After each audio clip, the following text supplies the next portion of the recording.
5 things that all teachers say when you ask them to go to the bathroom, part 1.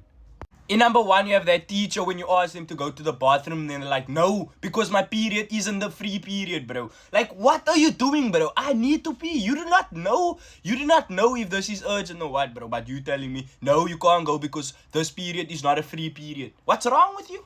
Number 2, you have that teacher when you ask, and then they're like, no. Straight up, no. This is a nonchalant show, bro. Like, when he says no, bro, all you just gotta do is sit down and be humble. Number 3, you have that teacher when you ask, and then they're like, no, it's almost break.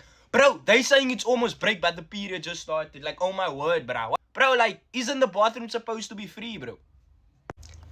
In number 4, you have that teacher that will ignore you, bro. That teacher that won't even answer your question, that you just have to leave that question and just move on with life, bro. You have that teacher that will just tell you to go. They will just tell you go to the bathroom because they tired of you asking every time.